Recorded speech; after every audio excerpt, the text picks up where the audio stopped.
As a part of our goal to reduce the amount of irrelevant content between shows, we're offering a special option to those of you who pre-record your shows. You're going to have a choice of 2 options. Option 1, you can start making your shows 59 minutes if you have an hour show, or an hour and 59 minutes if you have a 2-hour show. Let's assume it's a 1-hour show. You will now have an extra minute to fill. Radio DJ will randomly pick some other files to put in that extra minute after your show.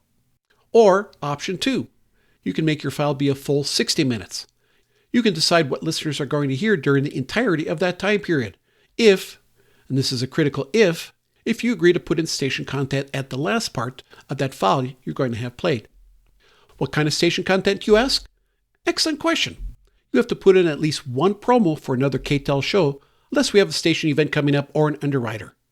In that case, you'll get emailed a file, and you'll have to put that at the end of your show. If not, add that 1 promo. So I'm guessing the next question you have, where am I going to get those promos? Another great question. Let me walk you through how this is going to work in practice. So this is my Audacity project for my next show. Right now I've got everything set and perfect, and I'm at 59 minutes and 32 seconds. I do need to add a promo, so I'm going to pick a 30-second one that I can edit just a bit so I can come in at exactly 60 minutes. To get that promo, I'm going to log into Synology, that same place you go to upload your shows. But instead of going to my home folder, I'm going to go to this radio content folder. If you don't see it, let me know so I can fix it. Then I'm going to double-click on active broadcast content. Double-click on show promos. Double-click on active. Before you click on primary, I'm going to recommend that you add it to your favorites so you can get to it faster. The way you do that in Synology is that you click on this primary folder and you can see it's highlighted. It's been selected. Then you right-click on it so you get this menu. If you're on a device where you can't right-click it, you can also use the action button to do the same thing. See, it has that same menu. Go to Create Shortcut and you'll have 2 options, My Favorites and DSM Desktop. And you can choose either one of those. I prefer adding it to my favorites. So I will click on that and I can give it a name. I will type promos, which will put it at the top of the sidebar here. If you pick DSM Desktop, it will add it to the desktop on the left side of the window. However, I don't see an option to change the name. I can remove it if I don't like it there, which I will do in my case. Now, whenever I want to look at all the promos that I can pick from, I just click here, and here's the list. Now, normally I will tend to pick something that's later in the day of when my show runs, or the next day. Since my show runs on Sunday, I might pick any of the Sunday or Monday shows. Or I might pick another show that someone who's hopefully just enjoyed what I played might also like. However, in this case, I'm a little more limited because I want a 30-second promo that I can edit. First, I want to find the 30-second promos, and that's not going to be too hard because they're already listed from an order from shorter promos to longer ones. I can change this by clicking on top of different columns. For example, if I want to play one of the newer promos, I would click over here on Modified Date. Now I have the older promos on top, but if I click that again, that'll change to the newer ones on top. Also, I want to let you know about this file. See how it says weekly promo and it has a specific date listed at the end? That means this promo is for a show that will play on November 13th, which is next Monday. For my Sunday show, that'll be okay for me to use. If my show is airing after that, I don't want to use that one. I'm going to click back on name, and now my list is back in time order. Now I happen to know that this Global Village promo ends with some music, so that's what I'm going to want. I'm going to select it. I can then click on the action button again to see the menu, or I can right-click. Either is fine. And I'm going to pick download. On my computer, it tells me where it's going to save it to and the name it will save it as. I'm guessing your computer will give you something similar, and I can change either of these, but both of those are okay, so I will choose save.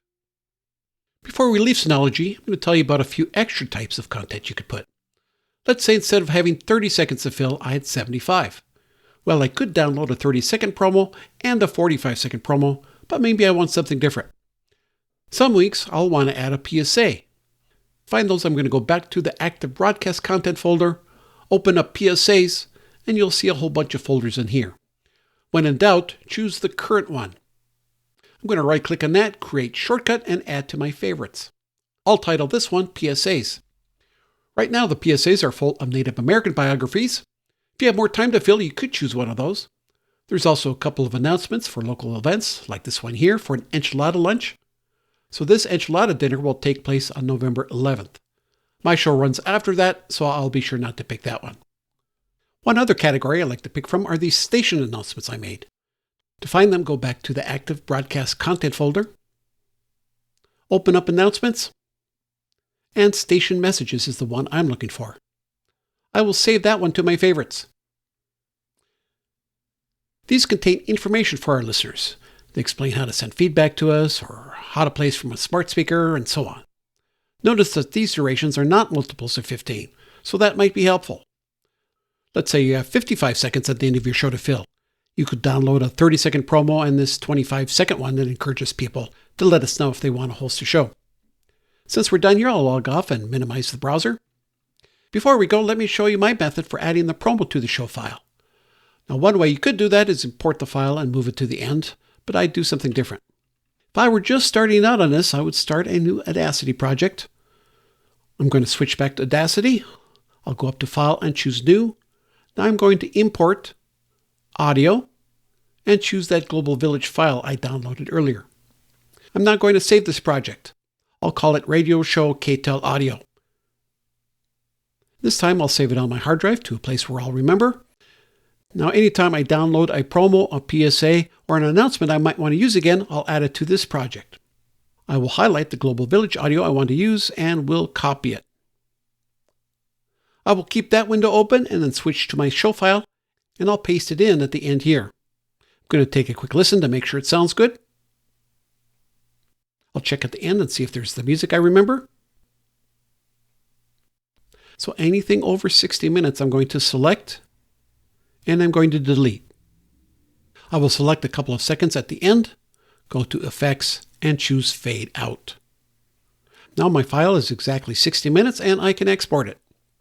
Now when my show ends on Sunday, the station doesn't need to worry about adding anything at the end to make up time until the next show, Medium Rare, is scheduled to start.